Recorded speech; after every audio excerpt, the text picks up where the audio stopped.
In a country where gender rights have been legislated and same-sex marriage has been legal since 2006, making it the first African country to do so, here in South Africa we claim to have a constitution that protects against discrimination based on sexual orientation. But the hate crime statistics and cases paint a very different picture. Although Cape Town is seen and recognized as a city that embraces all members of society, no matter their orientation, just a 15-minute drive out of the city, everything changes. Here in Khayelitsha, being your true self is dangerous and sometimes deadly. It was the case for one young woman in the prime of her life, with so much more living to do.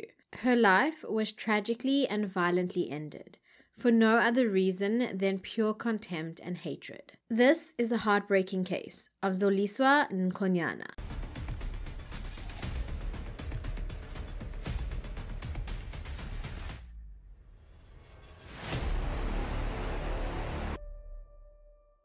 Hello and welcome to episode 42 of Makeup Mayhem True Crime with me, your host, Bella Monsoon. First of all, I just want to say a major thank you. We have reached 14,000 subscribers. What? I also just want to give a shout out to my latest patron on my Patreon account, Sally. Thank you so much for your support. I truly appreciate it. And I appreciate each and every single one of you who support my videos every single week by engaging, by leaving a super thanks on videos that you like, and by just being here. You make it possible for the stories of these victims to not only be told, but to be heard. So for those of you who are new, let me introduce myself. So here it is in a nutshell. I'm a mental health professional who just so happens to be obsessed with makeup, true crime, and uncovering the motives that drive people to do what they do. So basically what this means is that every single week I post a brand new video looking at a real life crime from a psychological viewpoint. During these episodes, I also try to share psychological knowledge and concepts that you may or may not be aware of in an easy to understand format. So, if all of that sounds like something that is right up your alley, then please do consider subscribing and joining the Bellaboo family. But if you're more a fan of podcasts, no worries, I got you covered. You can find me on all major streaming platforms for my sister podcast, Murder and Mayhem South African True Crime. Just a quick disclaimer for today's episode. Today's episode contains material citing murder and assault. As always, I mean absolutely no disrespect to the victim nor her family. The purpose of this video is purely to shed further light on the heinous crime that was committed, whilst spreading awareness about the psychological nature of the narrative. This episode has been thoroughly researched by myself and includes real-life accounts, video and footage, where available, of individuals involved directly in the case. As mentioned in my previous episode, for this month, Pride Month, I will only be covering LGBTQIA+ victims and related crimes, in order to pay honor to their memories. However, with content that covers many of the issues I will be speaking about, the videos are often demonetized, which means that their reach is therefore limited. I implore to you, if you feel moved by any of the episodes and the cases I will be sharing this month, please share the link and help me to get their narratives out there. I may not personally belong to the community, but I am an ally, and I will do what I can. So without further delay, on to the episode. Zoliswa Nkonyana was born in the late 80s and grew up in Khayelitsha. Khayelitsha means new home, and it is a heavily populated township in Cape Town. It was established, like many other townships during apartheid, in 1983 as an area for migratory workers. The government had further planned to move all illegal people to Transkei, a homeland created in the eastern part of the country. People living in existing townships near Cape Town fiercely resisted this move. Fights broke out in townships between the government and residents. These fights caused more people to move to Khayelitsha. Currently, it is the biggest and youngest black township on the Cape Flats, with over 90% of the population identifying as black. The original planned population was 200,000 people, but soon this had doubled to 400,000. But the township doesn't only contain shanty houses or shacks, but it is made up of formal houses too, including RDP or governmental housing. Currently, the inhabitants deal with many difficulties, such as increased prevalence of HIV and AIDS, overcrowding, and large-scale unemployment, to name a few. But like many of the townships I discuss, it is also filled with hard-working individuals and families, like Zoliswa's. As a young child, her mother was remarried, and Zoliswa gained a stepfather, Munzi Gledwell Mendindi. From her early years, Zoliswa was always a tomboy, and she didn't enjoy wearing women's clothing either. Her mother and her stepfather accepted her for the way she was. And her mother, well, she knew her daughter was queer, even at a very young age. But she loved her regardless, as Zoliswa was her only God-given child. Zoliswa grew up with many friends and took a keen interest in playing soccer. Soon she joined a soccer team and she became very close friends with the other women on the team. And so her teen years progressed, much like any other teenagers, until one fateful night in 2006. On the 4th of February 2006, 19-year-old Zoliswa went to a tavern with some of her friends from her soccer team. This was a place that she had frequently visited, as it was just down the road from her home. The group of friends had bought a couple of beers and they were having a good time out. As the night progressed though, an argument broke out between Zoliswa and another female patron at the tavern, who was there with a group of 9 men. But Bella, what exactly was this argument over, you may ask? Well, the argument was centered around Zoliswa and her friends using the ladies' toilets.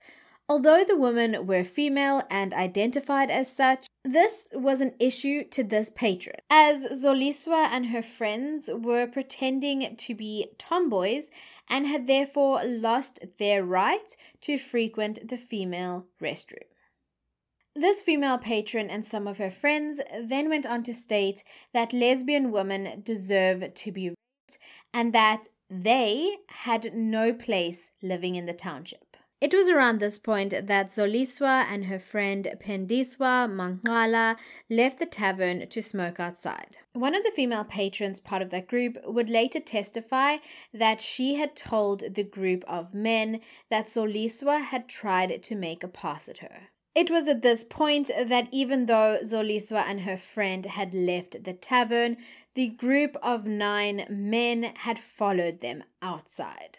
And keep in mind that all of these men were under the age of 20.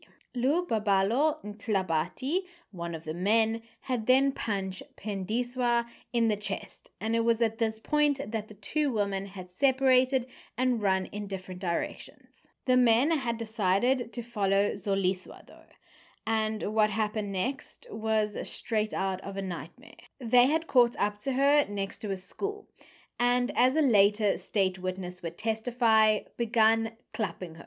That same witness would state that the men were beating Zoliswa, making up and down movements.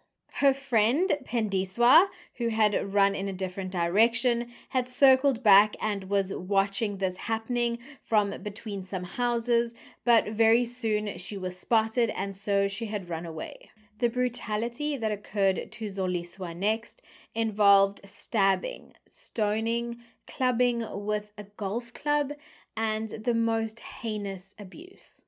Side note, I'm not even sure where they managed to find a golf club. The female state witness had then apparently run to Zoliswa, and it was around this point that 7 of the 9 men had run away. The remaining 2 had then attempted to pick up a large rock from a nearby yard and continued attacking her. According to the later state witness, the 9 accused, whilst gathered on the street after the attack, had also come across a visibly drunk man, Zolani Fato, and they had stabbed him too. Unfortunately, the man was apparently too drunk at the time to be able to later identify his attackers. The men had then gone back to a home in Khayelitsha's Litha Park, where they discussed what they had done. Ntlabati had told the group that he had been responsible for the stabbing, and that he had given the knife to Mfundo Kulani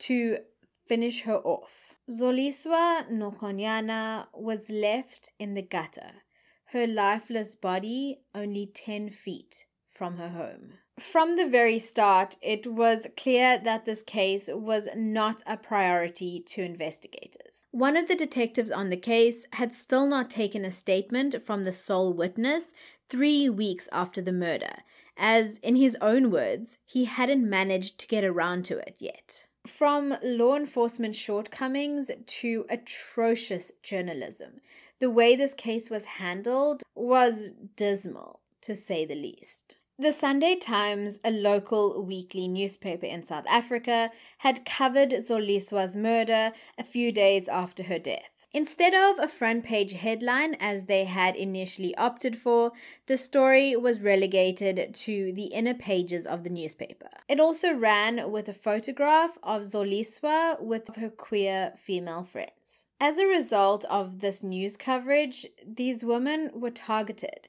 and subsequent reports stated that one of them had been raped. One of the witnesses, Zoliswa's friend, who had attended the court protests and sessions, was stabbed by 2 men in Nyanga in retaliation for giving testimony. And where exactly was the local media in all of this, you may ask?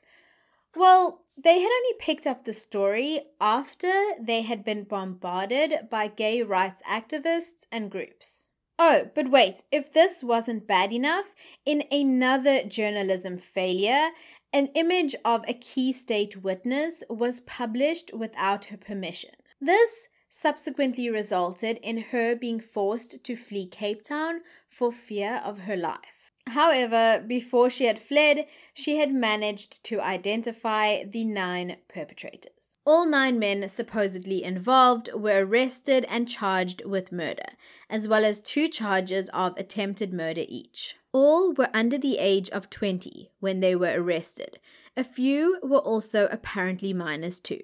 I unfortunately was not able to find much information on any of them besides their names. The accused had then applied for Appeal Section 174 of the Criminal Procedures Act, which basically denotes that an accused person is entitled, as of right, to a discharge if there is no evidence against him. And if this is refused him and he is later convicted as a consequence of evidence given by his co-accused, his appeal will succeed. So basically, this application, if successful, would have acquitted them of all charges. From the outset, though, all 9 of the men were acquitted on the 2 charges of attempted murder, due to lack of evidence. During the trial proceedings, one of the 3 women who were present that night with the male group ended up turning state witness, as I previously mentioned. In early testimony, she said that she was the one who berated Zoliswa for using the ladies' toilet, saying that the group of women should have gone to the male toilets, since they were acting like men. She also went on to claim that Zoliswa had made unwanted sexual advances towards her. She stated that upon hearing about these advances, the men she was with ran outside and started to assault Zoliswa and her friend, who tried to run away. The trial continued, with many unprecedented delays, blunders, and issues. In 2008, the state failed to ensure witnesses were present and was found to have committed gross negligence. Defense attorneys had regularly missed court appearances too. During that time, the men were jailed for differing periods at Pollsmoor Prison. Whilst in jail, many of the men became involved in prison gangs. So if you're interested to learn more about gangs within South Africa, in particular prison gangs, then please do check out my episode on Cameron Wilson. Whilst I was researching this case, I discovered that 4 years after the murder in 2010, 4 of the accused men escaped holding cells in Khayelitsha with help from a police sergeant. I'm not entirely sure how they were found, but they were. Some of the accused also had ongoing and past court cases and charges, including drug possession and murder, against them. And in case you were curious, the police sergeant was later arrested for defeating the ends of justice and, of course, aiding the escape. The constant failures by the justice system again and again stand testament to the almost common way in which many hate crimes seem to have been viewed by those in charge of protecting and upholding the law. During this time, many alliances such as Free Gender, Triangle Project, and Sonka Gender Justice, to name a few, tried to fight for justice for Zoliswa. And eventually, there was a conclusion to this entire ordeal. In 2011, 2 of the accused, Anele Gwele and Zolile Kobese, were also acquitted on all charges. This had left the other 7 men: Mbolelo Damba, Luyanda Lonsi, Sikelo Mase, Lubabalo Intlabati, Mfundo Kulani, Temba Klepu, and Sabelo Yakiso to face murder charges. Sabelo Yakiso, who was 21 years old at the time, Temba Klepu, who was 21 years old at the time too, and Mfundo Kulani, who was 19 years old, were then acquitted because the state could not prove their involvement in the murder beyond reasonable doubt. And in October of 2011, after almost 6 years, Lubabalo Ntlabati, Sikelo Mase, Luyanda Lonsi, and Mbolelo Tamba were found guilty on the charge of murder. The court found that these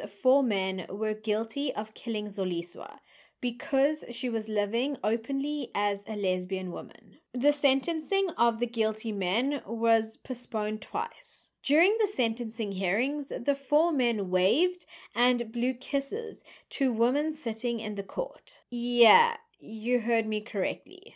Each of the men were then sentenced to 18 years each for the stabbing and stoning to death of Zoliswa Nkonyana. It had taken nearly 6 years and over 60 court appearances, but eventually some form of justice had been served. The judge presiding over the case, Magistrate Radia Watan, had said, while the accused had a right to disagree with Nkonyana's lifestyle, it was wrong to resort to violence. Life is about choice. Zoliswa Nkonyana did not have the freedom to live out her choice. Violence will not go unpunished. She said that the accused expressed no remorse for their actions. The crime was driven by hatred and intolerance of her difference, and the accused could possibly reoffend. She concluded that the sentences must serve as a deterrent, but should be lenient enough to permit the possibility of rehabilitation. She stated, only their parents apologized on their behalf, and we believe rehabilitation stands a small chance of being achieved. After the sentencing, Zoliswa's uncle, Arthur Nkonyana, had said, I'm still crying. I will never see her again. You understand that? I will never see Zoliswa again. But everything is all right now. I'm happy with the sentence. Jill Henderson, a research and advocacy program coordinator from the Triangle Project, a non-governmental organization that fights for the rights of gay and lesbian people in Khayelitsha, went on to say, the magistrate has named hate and intolerance on the basis of sexual orientation as an aggravating factor in sentencing. That is the first time that has happened in a criminal trial in South Africa. It has therefore set a precedent. However, although an example has been set, many lesbian women, not only in Khayelitsha, but in many parts of the country, continue to fear persecution and experience hate crimes on an almost daily basis. Zoliswa's murder was unfortunately not the first and would not be the last. Just 2 years later, Banyana, female footballer and LGBTQ activist Yudi Simelane, a black lesbian woman, was brutally raped and murdered in Gauteng. Her tragic story would make headlines. However, there were so many in between that didn't even make the news. So the question remains, how and why are these brutal murders continuing? And what exactly are the motives that drive perpetrators to commit such heinous and violent assaults upon queer women? Interestingly enough, in 2006, the same year that Zoliswa lost her life, South Africa became the first and remains the only African country to legalize same-sex marriage. Here in SA, we also have a constitution that protects against discrimination based on sexual orientation. Out of the 54 African states, only 22 of them have legalized homosexuality. In some African countries, it is punishable by imprisonment, whilst it is punishable by death in 4. Mauritania, Nigeria in states where the Sharia law is applicable, Somalia, and South Sudan. A bill was introduced in 2018 in South Africa to criminalize hate crimes and hate speech. And in 2020, our president, Cyril Ramaphosa, passed into law the Civil Union Amendment Act, which prohibits marriage officers from refusing to conduct same-sex marriages. So why am I telling you all of this, you may be wondering? Well, it is vital in order to understand what I'm about to try explain. So let's first look at the concept of corrective rape. This type of assault is often seen within queer black women, as was the case with Yudi Simelane, for example. This term refers to when women who identify as lesbians are assaulted or murdered because they are seen as not being real or straight women. These attacks are often referred to as curative because they are based off of the belief that lesbian women can be cured of their sexual orientation and they can be made straight by raping them. Yes, this is an actual thing. One man had said, and I warn you, what I'm about to say is disgusting, to say the least. If there is someone who is trying to rape a lesbian, I can appreciate their thing. It's just to let them know that they must be straight. For me, I have no time to rape them. But if another guy wants to teach them the way, they must rape them. They must rock them. Once she gets raped, I think she will know which way is nice. And this very phenomenon of correcting sexual orientation, although incredibly disturbing, is not inexplicable. It is steeped in patriarchy, in gender inequality, in culture, in historical oppression, and in governmental segregation. The aspects I'll be touching on today are threefold, namely cultural beliefs, gender inequalities, and environmental and historical factors. So let's look at culture. From a cultural perspective, homosexuality is seen by many South Africans as being unchristian, un-African, and an atrocity to Black culture and traditional values. This is the hard truth that underwrites the fabric of many in our society. And I do not state this to attack any specific groups of people, but rather to draw attention to these aspects of society. Homo prejudice based on myths and stereotypes is alive and well and flourishes in our schools and homes, at our workplaces, within the health and judicial systems, and especially religious institutions. And this prejudice is strengthened within different communities that exist within South Africa. Within popular discourse, it is implied that lesbianism is taboo and that same-sex desire is not native to South African culture. It is un-African. Journalists from both within and outside of South Africa have investigated this notion. One such woman was told by a man who was full of smiles at a taxi rank near Pietermaritzburg, "If we want to finish lesbians and gays, they must be forcefully raped. A man must go back to his manhood. Woman must be woman. She must be ready and willing to have sex." Another man had said, "They must be raped so that their gay and lesbian behavior can come out." And a third man had placed 2 fingers to his temple and said, "This gay and lesbian thing must end. I say bang, bang, bang." Yeah, I kid you not. This is real life.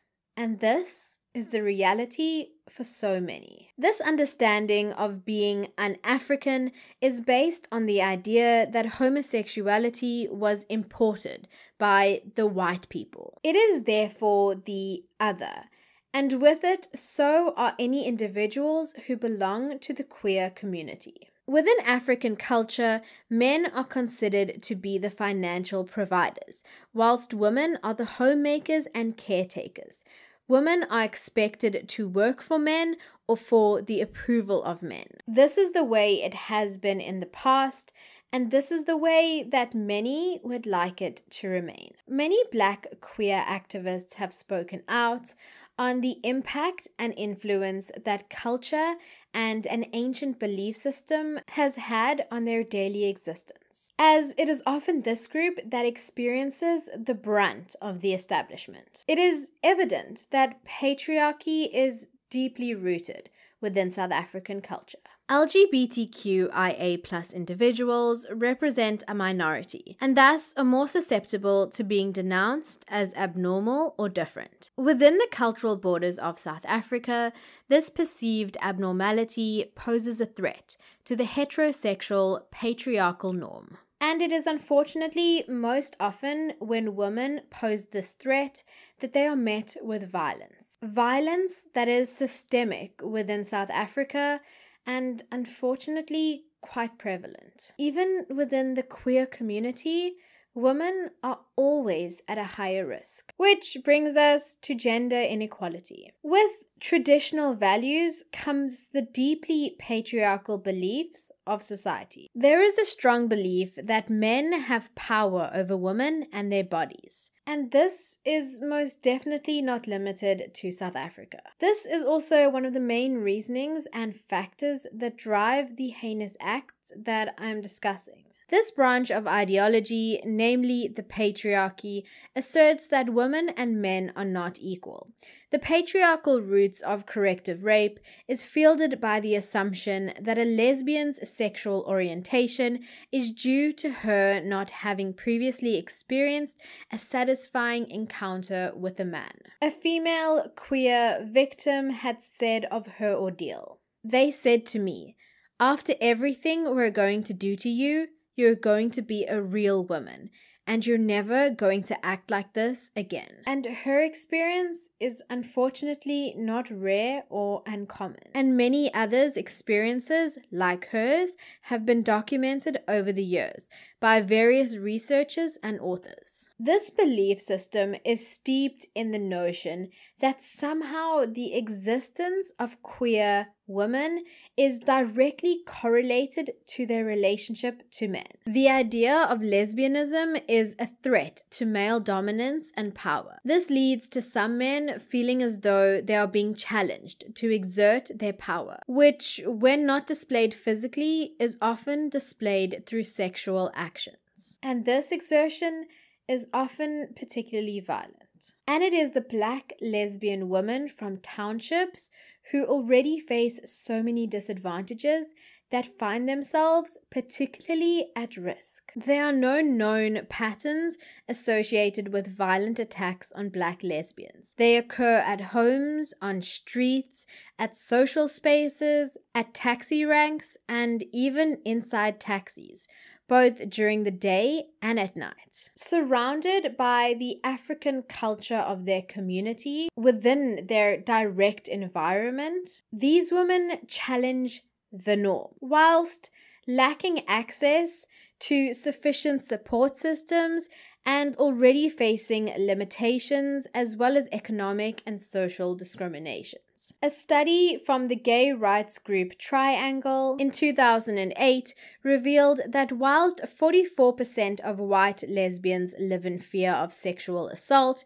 86% of black lesbians felt the same way. And although all women in South Africa are vulnerable to violence, particularly gender-based violence, there is a correlation between increased poverty and increased vulnerability. Many people of color, as a result of historical segregation, find themselves in a situation where they have a far more limited access to resources. This heightens the risk of attack, which is only magnified within cultures that are deeply homophobic, and in which sexual violence is seen as a weapon. Without strict systems of support, existing prejudices, and a legacy of inept systems, many of these female victims are unlikely to report assaults. One reason for this is that many lesbian victims allege that the police do not take them seriously. One woman had said, "These policemen are often the ones making insulting comments to us. They are also in the community and many of them are homophobic. Then later he's in a uniform and I must go and tell him that I was raped because I'm a lesbian." And if the rape is not taken seriously at the police station and the perpetrator is not arrested, then the victim often finds themselves and their lives at higher risk.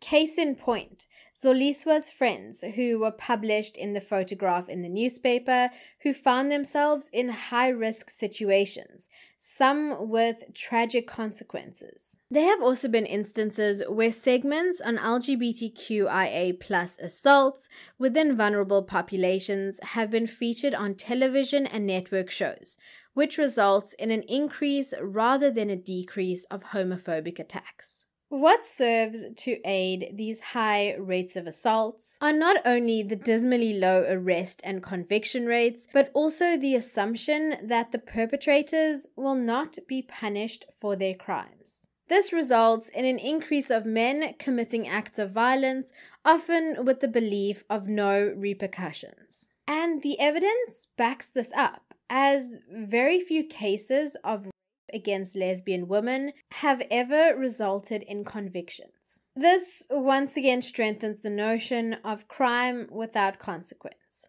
So ultimately, this phenomenon, although incredibly disturbing, is not inexplicable upon diving deeper. It is steeped in patriarchy, gender inequality, cultural beliefs, historical oppression, and governmental segregation. But this knowledge affords us, as a society, the opportunity to change something. In a time where gender inequality, homophobia, and violence are deeply ingrained in a society weighed down and burdened by the unfortunate past of the country, the only solution posed is to attempt to rise up together. Corrective rape is unfortunately only one of the many crimes that the queer community face because of a lack of understanding and acceptance within the population. The approach to a better future needs to be multifaceted, targeting not only the governmental organizations in charge, but also focusing on education as a bid to develop a better understanding of the queer community. But don't get me wrong.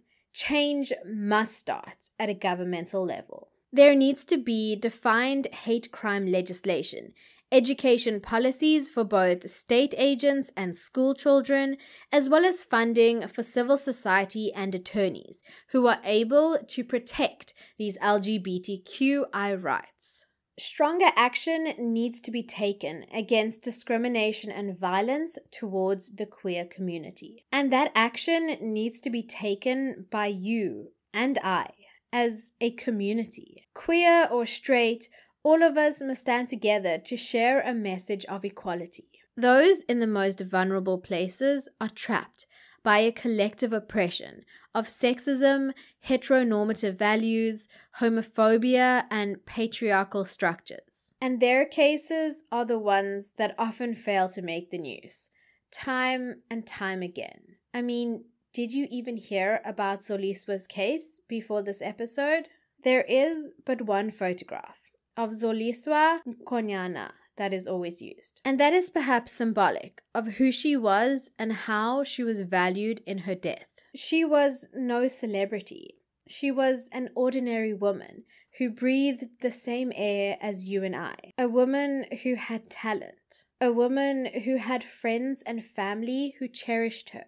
And a woman who did not deserve the ending she received. For LGBTQIA+ help and support, you can contact OUT, an organization that has been around for over 20 years, providing health services, support, and general lifestyle advice to the lesbian, gay, bisexual, and transgender community, amongst others. Until next week, stay safe, stay blessed, and stay the amazing human beings that I know each and every single one of you are.